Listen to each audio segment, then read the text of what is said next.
쿠바 수도 아바나 가본 적 있으세요? 거기 가면 세계적으로 유명한 모히토 맛집이 있어요. 여기가 모히토의 성지, 모히토의 메카로 불리는 라 보데기타 델 미오라는 곳인데요. 이 집 모히토 하나 맛보려고 전 세계에서 관광객이 몰려들어서 늘 바글바글합니다. 제 주변에도 여기 다녀온 분이 한 20명쯤 되는데요. 아무튼 장사가 너무 잘 되다 보니까 밀라노, 프라 등등 세계 곳곳에 라이선스 지점까지 냈거든요. 그럼 보데기타는 대체 어떻게 해서 모히토 하나로 이렇게 대박을 쳤을까요? 미리 말씀드리지만 전말을 듣고 나면 어이가 없으실 겁니다. 자, 술이 있어 즐거운 세상 주라기 월드. 오늘은 날도 더워지는데 대표적인 여름 칵테일이죠. 시원하고 상큼한 모히토에 얽힌 이야기와 함께 모히토의 베이스가 되는 럼에 대해 알아볼 텐데요. 모히토 가서 몰디브나 하자 뭐 이런 얘기 저는 안 할 거고요. 많은 분들이 잘 모르는 얘기를 중심으로 전해드리겠습니다.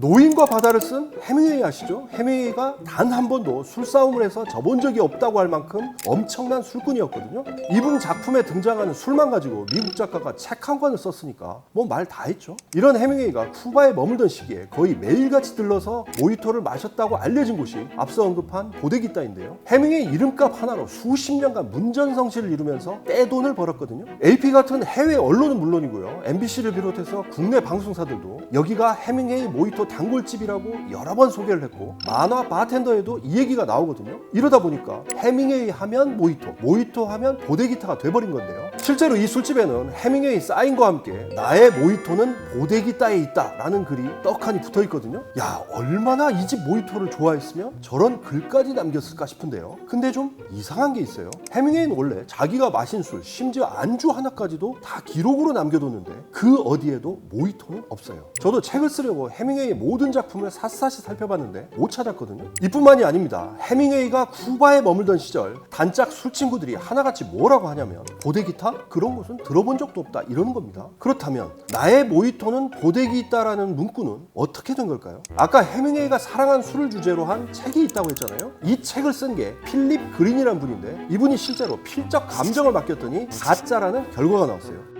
마침 이 필립 그린이 저랑 또 페이스북 친구라서 몇 년 전에 제가 직접 연락을 했더니 해밍웨이는 당시 당뇨병이 심해서 설탕 들어간 모히토 같은 건 입에도 대지 않았다라고 하더라고요. 여기까지만 들어도 이미 결론은 난 것 같은데요. 아니나 다를까 보데기타 옛날 주인이었던 앙헬 마르티네스가 해밍웨이는 보데기타 손님이 아니었다, 그거 다 프로모션을 위해 꾸며낸 이야기다 라고 털어놨거든요. 몇몇 언론이 보도도 했고 저도 2018년에 이런 내용을 책에 쓰기도 했는데 국내에선 전문가라는 분들조차 해밍웨이가 모히토를 마시면서 노인과 바다를 썼다는 식의 얘기를 아직까지 하시거든요. 이번 기회에 못 박아드립니다. 해밍웨이는 모히토를 사랑하지 않았습니다. 아니, 마시지도 않았을 가능성이 큽니다. 해밍웨이는 사랑하지 않았다지만 뭐 그게 중요합니까? 지금 우리가 사랑하잖아요. 사실 이게 워낙 인기가 많다 보니 영화에도 자주 나오는데 혹시 007 어나더 데이 보셨나요? 여기 보면 제임스 본드가 쿠바 해변에서 모히토를 마시다가 할리베리랑 눈이 딱 마주치니까 자기가 먹던 모히토를 건네면서 이거 한번 먹어봐, 당신한테는 좀 센가? 뭐 이런 대사를 치잖아요. 그런데 사실 이 영화보다 모히토가 더 인상적으로 나오는 건 2006년에 개봉한 마이애미 바이스예요. 보신 분들 아시겠지만 마약 조직에 들어간 비밀경찰 콜린 페럴이 조직 보스의 여자인 국리랑 눈이 맞잖아요. 그래서 둘이서 모히토 마시러 5억 원짜리 스피드 보트를 타고 마이애미에서 쿠바 아바나까지 367km를 쏜살같이 질주하는데 이때 오가는 대화가 모히토 잘 만드는 곳으로 안내할게. 어딘데? 보데기타 델 미오 뭐 이러잖아요. 야, 모히토 한 잔 마시러 저렇게도 가는구나 싶었는데요. 아무튼 여기서 질문 하나 드릴게요. 혹시 모히토라는 말 무슨 뜻인지 아세요? 영화 얘기하다가 갑자기 뭔 소리냐 하실 텐데 이 마이애미 바이스에 등장하는 보트 있잖아요. 여기 보면 모조라고 적혀 있어요. 이게 마법 혹은 부적 같은 걸 뜻하는 아프리카 말인데요. 모히토의 어원을 놓고 여러 가지 설이 있지만 쿠바 사탕수수 농장에서 일하던 아프리카인들이 쓰던 마법이란 뜻의 모조가 변형돼서 모히토가 됐다는 게 유력하거든요. 그래서 전 이 장면 보면서 와, 이 영화 디테일 정말 끝내준다. 모히토 마시러 타고 가는 보트 이름 하나도 그냥 짓지 않았구나 감탄한 적이 있습니다. 어쨌든 마법의 술 모히토는 19세기까지는 쿠바 시골 농장에서 주로 마시던 거였는데 이게 20세기 들어 아바나 나이트클럽에 등장해 관광객들에게 인기를 끌다가 1930년대에 미국으로 건너갔고요. 한동안 주목을 못 받다가 1980년대에 뉴욕과 샌프란시스코에서 유행을 탄 뒤에 2000년대에 영화나 드라마에 자주 등장하면서 세계적으로 확 퍼졌습니다.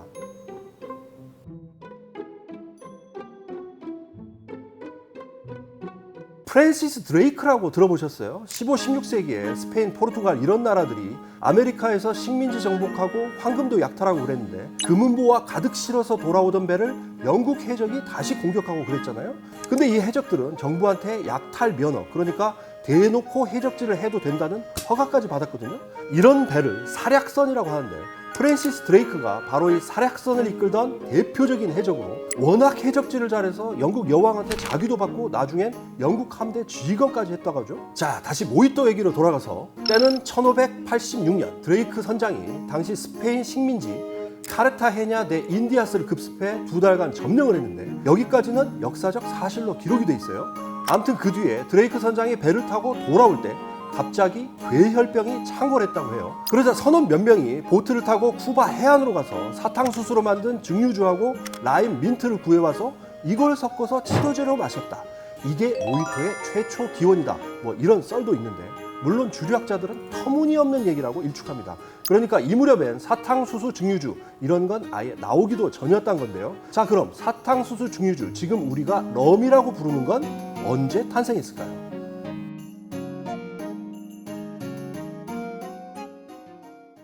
김 PD 모히또 좋아해요?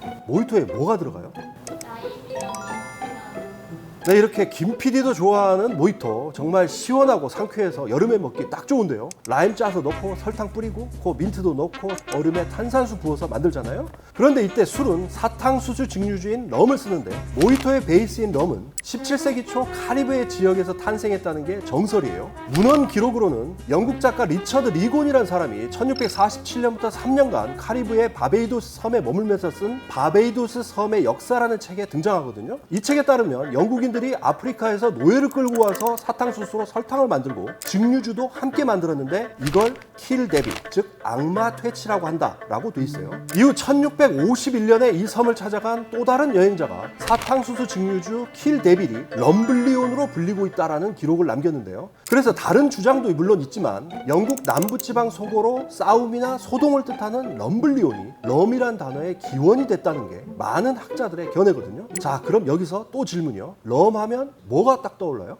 럼이라고 하면 정말 많은 분들이 해적부터 떠올리실 거예요. 할리우드 최고 술꾼 조니 뎁이 주연한 캐리비안 해적 보셨죠? 거기서도 럼을 정말 줄기차게 마셔야 되잖아요. 그러다가 Why is the rum always gone?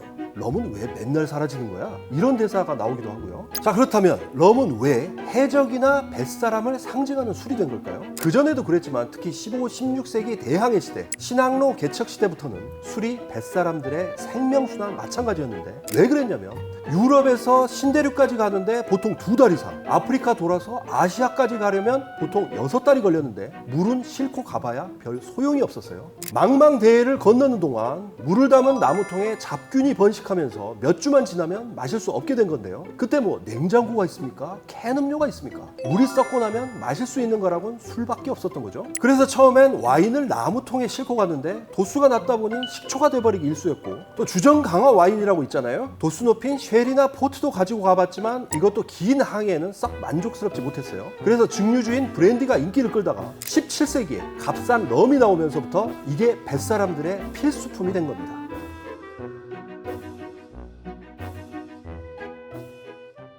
예전에 권투 중계 보면 상대 선수 그로기 상태에 빠졌습니다. 뭐 이런 얘기 들은 기억 있으시죠? 비틀비틀거리고 휘청거리는 걸 뜻하는 이 그로기라는 단어, 사실 이게 럼 때문에 나온 말이거든요. 아까 럼이 뱃사람들 필수품이었다고 했잖아요. 근데 특히 영국인들이 좋아했어요. 왜냐하면 영국 선원들은 원래 와인이나 브랜디를 프랑스에서 비싸게 수입해서 배에 싣고 다녔는데 럼이 나온 뒤론 그럴 필요가 없었던 거죠. 더구나 1655년에 영국이 자메이카를 점령하면서 사탕수수 재배와 함께 럼 생산이 가능해지니까 이후부터는 해군 병사한테 보급품으로 주는 술도 럼으로 바꿔버렸거든요. 보통 점심 식사 전에 한 명당 0.5파인트, 약 284ml를 줬다고 하는데 나중엔 훨씬 더 많이 줬습니다. 이걸 토트라고 불렀는데 이 전통이 거의 300년을 이어져서 1970년 7월 31일까지 럼 배급이 이루어졌는데, 그래서 7월 31일을 블랙 토트데이, 럼 배급이 중단된 날이라고 해서 럼 퍼마시면서 기념하고 뭐 그러거든요. 아무튼 이렇게 럼을 왕창 배급하기 시작하면서 영국 수병들이 취해서 뭐 배에서 비틀거리고 뭐 이런 일이 있었대요. 그래서 에드워드 버넌이라는 해군 제독이 야 너희들 앞으로 럼 그냥 먹지 말고 물에 타 먹어 이렇게 지시를 한 거예요. 그런데 그냥 물에 타니까 좀 밍밍하잖아요. 그래서 선원들이 잘 걸리는 괴혈병도 예방하자는 차원에서 라임이나 레몬을 짜서 넣었거든요. 이렇게 럼에 물을 타고 라임이나 레몬즙도 넣은 걸 그로그라고 불렀는데 버넌 제독이 입고 다니던 옷이 양모와 실크를 혼합한 그로그램 재질이어서 이런 이름이 붙었거든요. 아무튼 바로 이 그로그라는 말에서 파생된 게 술에 취한 듯 비틀거리는 모습을 뜻하는 그로기입니다.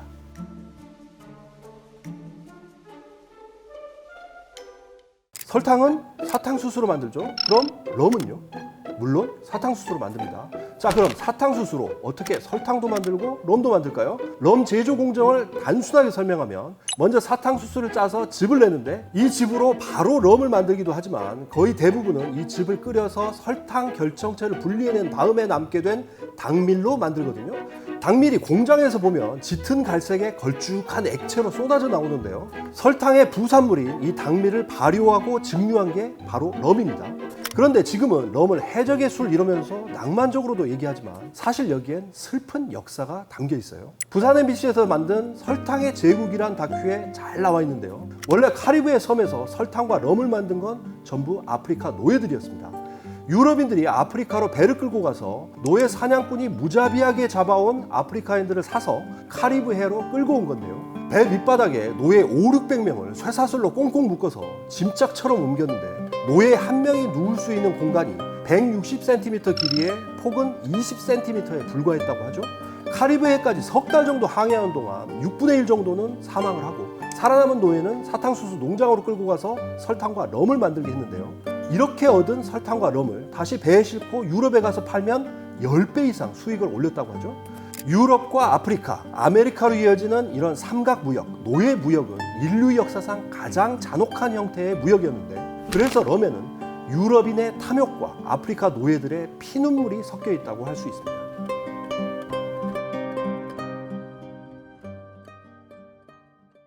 럼의 탄생 과정 어둡고 슬프고 화도 나지만요. 그래도 지금은 럼이라는 술 참 매력적으로 다가옵니다. 특히 모히토, 다이키리 이런 럼 칵테일 마시다 보면 푸른 바다도 떠오르고 뭔가 짜릿한 모험을 하고 싶다 그런 생각도 드는데요. 럼의 종류나 다양한 매력에 대해선 다음에 다시 한번 정리해 드릴 거고요. 영상에 댓글 남겨주신 분 중 한 분께는 와인과 맥주는 물론 모히토를 비롯한 칵테일 역사가 정리된 제 책을 사인해서 선물로 드리겠습니다. 자, 술이 있어 즐거운 세상 주라기 월드. 저도 모히토 한 잔 마시며 인사드리려고 하는데요. 야, 이건 차마 원샷은 못할 것 같고요. 그냥 적당히 마시겠습니다. 우와.